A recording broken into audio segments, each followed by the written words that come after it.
Hello students, জ্ঞানজ্যোতি coaching সেন্টারের পক্ষ থেকে তোমাদের সকলকে জানাই আরো একবার স্বাগত। তো স্টুডেন্টস, আজকের ক্লাসে আমরা যে বিষয় নিয়ে আলোচনা করব তা হলো মোহাম্মদ ঘুরি সম্পর্কে। ঠিক আছে, মোহাম্মদ ঘুরি কে ছিলেন তা নিয়ে আজকের ক্লাসে আমরা আলোচনা করব। তো আলোচনা শুরু করার পূর্বে তোমাদের বলে রাখি, তোমরা যারা যারা কেইউ ইউনিভার্সিটির অন্তর্গত 4th সেমিস্টারে রয়েছে, তোমাদের যাদের যাদের মেজর হিস্ট্রি রয়েছে তাদের পেপার 5 এর একটি গুরুত্বপূর্ণ টপিক নিয়ে আজকের ক্লাসে আমরা আলোচনা করব। তো আলোচনা শুরু করার পূর্বে তোমাদের একটা ছোট্ট ইনফরমেশন দিয়ে রাখি যে তোমরা যারা যারা ভাবছো তোমরা এই সেমিস্টারে আমাদের সাথে অনলাইনে যুক্ত হবে, তোমরা স্ক্রিনে দুটো নম্বর দেখতে পাচ্ছ। এই দুটো নম্বর হলো আমাদের জ্ঞানজ্যোতি কোচিং সেন্টারের অফিসিয়াল হেল্পলাইন নাম্বার। তো তোমরা এই দুটো নম্বরের মধ্যে যে কোনো একটিতে যোগাযোগ করে আমাদের সাথে যুক্ত হতে পারো। এছাড়া তোমাদের কোর্স ডিটেলসটাও একটু বলে রাখি যে তোমাদের যাদের যাদের মেজর কোর্স রয়েছে তোমাদের জন্য যে কোর্স ফিটা রাখা হয়েছে সেটা রাখা হয়েছে কেবলমাত্র 1199 টাকা। এছাড়া তোমাদের যাদের যাদের মাইনর কোর্স রয়েছে তোমাদের জন্য যে কোর্স ফিটা রাখা হয়েছে সেটা রাখা হয়েছে কেবলমাত্র 699 টাকা। তো এই টাকার মধ্যে তোমরা আমাদের কাছ থেকে কি কি পেয়ে যাচ্ছ? তো এই টাকার মধ্যে তোমরা আমাদের কাছ থেকে পেয়ে যাচ্ছ লাইভ ক্লাসেস, এছাড়া হাই কোয়ালিটি নোটস, এছাড়া রেকর্ডেড ক্লাস এবং কি 100% কমন সাজেশন। তো স্টুডেন্টস, এই ছিল ইনফরমেশন। এবারে আমরা আজকে আলোচনা শুরু করব। তো আলোচনার বিষয় প্রথমেই বললাম যে মোহাম্মদ ঘুরি সম্পর্কে। ঠিক আছে, তো দেখো ভারত ইতিহাসের একজন প্রধান ব্যক্তিত্ব হলেন মোহাম্মদ ঘুরি। তো তার সম্পর্কে বলা যায় যে ভারতে মুসলিম শাসনের প্রকৃত প্রতিষ্ঠাতা হিসেবে মোহাম্মদ ঘুরিকে কি করা হয়, গণ্য করা হয়। ভারতবর্ষে এই যে মুসলিম শাসন প্রতিষ্ঠিত হয়েছিল অর্থাৎ দিল্লি সুলতানি যুগ, ঠিক আছে, তো এই যে দিল্লি সুলতানি যুগের প্রতিষ্ঠাতার পেছনে মোহাম্মদ ঘুরির কিন্তু বিশেষ অবদান ছিল। ঠিক আছে, তো তাকে কি বলা হয়, প্রকৃত প্রতিষ্ঠাতা বলা হয় ভারতের মুসলিম শাসনে। ঠিক আছে, কাকে? মোহাম্মদ ঘুরিকে।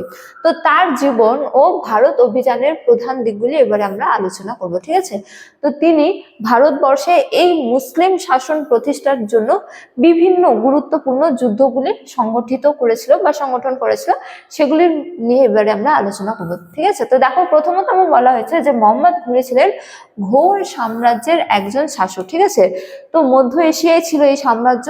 তো মধ্য এশিয়ার ঘুর সাম্রাজ্যের শাসক কে ছিলেন? মোহাম্মদ ঘুরি। ঠিক আছে, তো 1173 সালে তিনি গজনি জয় করেন এবং এরপর তিনি ভারতের দিকে কি দেন, দৃষ্টি দেন। ঠিক আছে, তো সুলতান হওয়ার পর তিনি গজনিও দখল করেছিলেন 1173 খ্রিস্টাব্দে এবং এরপর তিনি কি হয়েছিলেন, ভারতের দিকে দৃষ্টি দেন বা ভারতবর্ষ আক্রমণে তিনি হচ্ছে যে মনোনিবেশ করেন। ঠিক আছে, তো তার মূল উদ্দেশ্য কেবল লুণ্ঠন নয়, বরং ভারতে একটি স্থায়ী সাম্রাজ্য প্রতিষ্ঠা করা। ঠিক আছে, তো মোহাম্মদ ঘুরির পূর্বকালে যতজন বিদেশি ভারত আক্রমণ করেছিল তাদের প্রধান উদ্দেশ্য কি ছিল? ভারতের অর্থ সম্পদ লুণ্ঠন করে নিজ দেশে নিয়ে যাওয়া। ঠিক আছে, ভারতবর্ষের বিভিন্ন অঞ্চলগুলিতে নিজের শাসন ব্যবস্থা প্রতিষ্ঠা করা নয়। ঠিক আছে, কিন্তু মোহাম্মদ ঘুরি প্রথম ব্যক্তি ছিলেন যার আক্রমণের প্রধান উদ্দেশ্য কেবলমাত্র লুণ্ঠন করা ছিল না, বরং কি ছিল, সাম্রাজ্য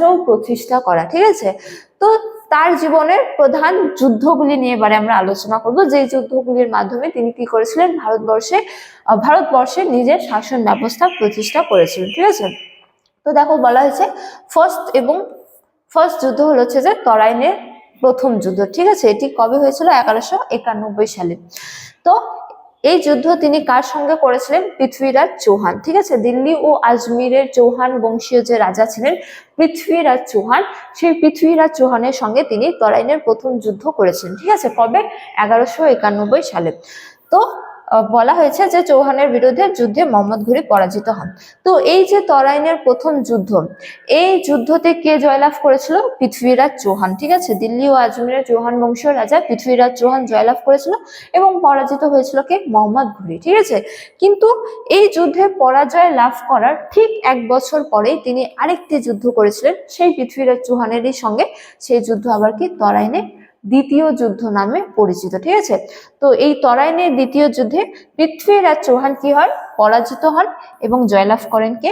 মোহাম্মদ ঘুরি। এবং এই জয়লাভের মাধ্যমেই কিন্তু ভারতে মুসলিম শাসনের পথ প্রশস্ত হয়েছিল। ঠিক আছে, তো এই দুটো যুদ্ধ কিন্তু খুবই গুরুত্বপূর্ণ। তার মধ্যে এই তরাইনের দ্বিতীয় যুদ্ধ, তো এই তরাইনের দ্বিতীয় যুদ্ধে কে জয়লাভ করেছিল? মোহাম্মদ ঘুরি। পরাজিত হয়েছিল কে? পৃথ্বীরাজ চৌহান। ঠিক আছে, এবং তরাইনের প্রথম যুদ্ধে পৃথ্বীরাজ চৌহান জয়লাভ করেছিল, পরাজিত হয়েছিল মোহাম্মদ ঘুরি। ঠিক আছে, তো তরাইনের দ্বিতীয় যুদ্ধের মাধ্যমে তিনি ভারতবর্ষে কি করেছিলেন? মুসলিম শাসন প্রতিষ্ঠা করেছিলেন, এবং এরপর তিনি চান্দেরার যুদ্ধ করেছিলেন। কবে? 1194 সালে। ঠিক আছে, তো কনৌজের রাজা জয়চন্দ্রকে তিনি কি করেছিলেন? পরাজিত করেন। তিনি উত্তর ভারতে তার আধিপত্য সুদৃঢ় করেন। তো পৃথ্বীরাজ চৌহানকে পরাজিত করার পর, ভারতবর্ষের নিজ সাম্রাজ্য প্রতিষ্ঠা করার পর, তার যে অন্যতম শক্তিশালী প্রতিদ্বন্দ্বী ছিল তিনি ছিলেন জয়চন্দ্র। ঠিক আছে, তো তার বিরুদ্ধে অভিযোগ ছিল যে তিনি মোহাম্মদ ঘুরিকে আমন্ত্রণ জানান ভারতবর্ষ আক্রমণ করার জন্য, কিন্তু পরবর্তীকালে জয়চন্দ্র মোহাম্মদ ঘুরিকে, অর্থাৎ মোহাম্মদ ঘুরি যখন আক্রমণ করেছিল তখন কোনো ধরনের কোনো সাহায্য করেছিল না বলে এর পরবর্তীকালে অর্থাৎ 1194 সালে তিনি জয়চন্দ্রের বিরুদ্ধে কি করেন? অভিযান করেন এবং তাকেও কি করেন? পরাজিত করেন।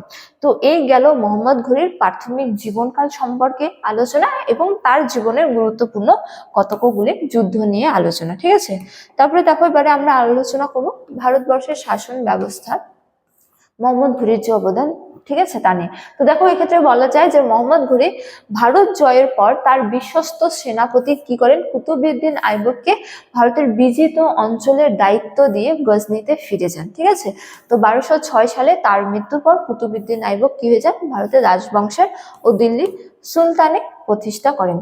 তো মোহাম্মদ ঘুরি যে পৃথ্বীরাজ চৌহানকে পরাজিত করে ভারতবর্ষের বিস্তীর্ণ অঞ্চলে শাসন প্রতিষ্ঠা করেছিল, সেই শাসন ব্যবস্থার দায়িত্ব তিনি তার যে একজন বিশ্বস্ত সেনাপতি বা বলা যায় যে দাস কুতুবউদ্দিন আইবেককে তার দায়িত্বভার দিয়ে, সেই অঞ্চলের দায়িত্বভার দিয়ে তিনি পুনরায় কোথায় ফিরে যান? গজনিতে। ঠিক আছে, তো 1206 সালে যখন মোহাম্মদ ঘুরির মৃত্যু হয় তখন কুতুবউদ্দিন আইবেক কি হয়ে যায়? স্বাধীন রাজা হয়ে যায় বা স্বাধীন সুলতান হয়ে যায়। কোথায়? ভারতবর্ষের।